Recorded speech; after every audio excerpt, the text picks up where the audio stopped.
Bonsoir Eric. Bonsoir Jean-Luc. Quelques instants après la belle conférence avec notamment Pierre Lemaître, et finalement c'était Zadig qui était au centre de tout cela. Déjà le troisième numéro de Zadig qui paraît.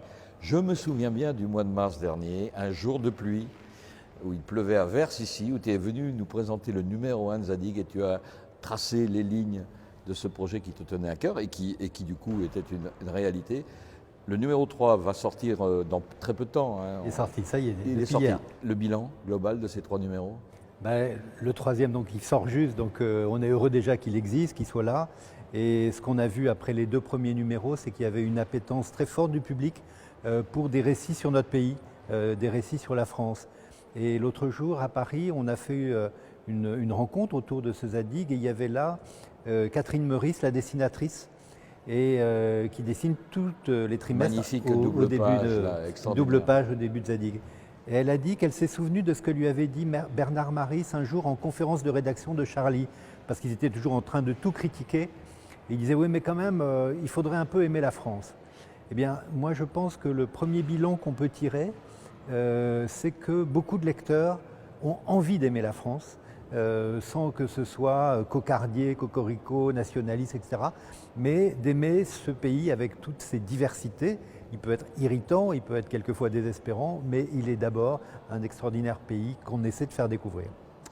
Parce que aimer la France est tellement un grand pays que pour aimer la France à travers une revue, il faut de la longueur, il faut des articles, il faut de la place, de la dimension. Et ça, depuis le début, tu as prototypé Zadig avec tous ceux qui travaillent autour de toi, notamment ce maquettiste extraordinaire.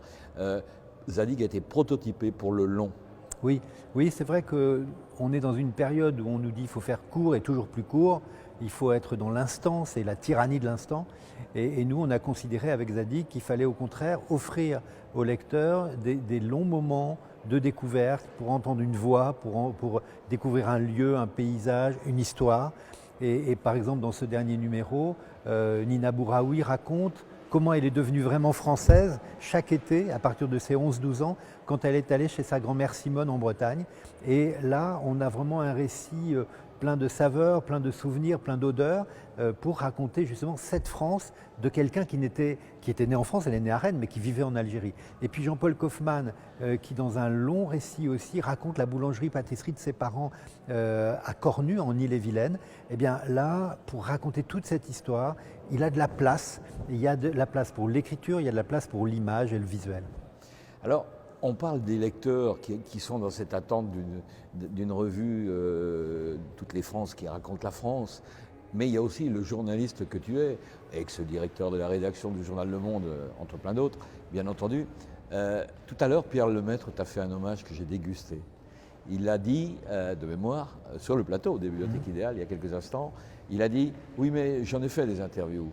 Mais c'est pour la première fois, je suis, enfin de mémoire, il a dit « J'étais heureux de rentrer en moi-même pour pouvoir restituer des choses. Je ne le fais jamais. » C'est aussi un bel hommage pour le journaliste que tu es, parce que si on donne le temps dans une revue comme ça, de longues pages, le temps long, on est obligé aussi de passer du longtemps avec les gens qu'on interviewe. Et ça, c'est des moments, tu m'en parlais notamment pour Michel Serres, que nous avons bien connus tous les deux. La dernière fois, c'est des moments privilégiés dans la vie d'un journaliste. Oui, c'est vrai qu'en fait, je pense que les auteurs qui acceptent, il y a eu Michel Serres, il y a eu Mona Ozouf, là, il y a maintenant Pierre Lemaître, qui acceptent cet exercice qui est long, il faut qu'il donne beaucoup, parce que je ne me contente pas d'une réponse et puis après on passe à autre chose. Non, on approfondit, quand il y a des contradictions, on les fait apparaître. Quand il y a des colères, on les fait surgir. Quand il y a de la nostalgie ou du souvenir, on va jusqu'au bout de ces souvenirs. Dans le prochain numéro avec Annie Ernaux, elle raconte quand elle a 4 ans, comment, 1944, comment sur le vélo de son père, sur un petit siège, il y a les Anglo-Américains, à l'époque c'est plus les Allemands, mais ces avions qui surgissent et elle a une peur qu'il ne l'a jamais quitté de sa vie. Eh bien ça, c'est ce souvenir, ce ressouvenir, c'est le temps qu'on passe avec les auteurs, c'est aussi la relation de confiance qu'on instaure, parce qu'effectivement ils savent qu'on va les traiter, qu'on va respecter leurs paroles, qu'on ne sera pas à la va-vite à essayer de tirer une phrase plus qu'une autre. Non, on essaie de construire un récit, et c'est par cette construction de récit qu'on peut aller plus profond.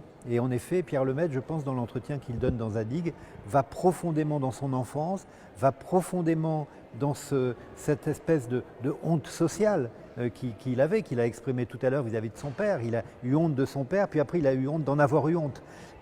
Voilà, ben ça, c'est pas un entretien sur un coin de table en un quart d'heure. Ça, c'est des heures. Moi, très souvent d'ailleurs, je fais un deuxième entretien.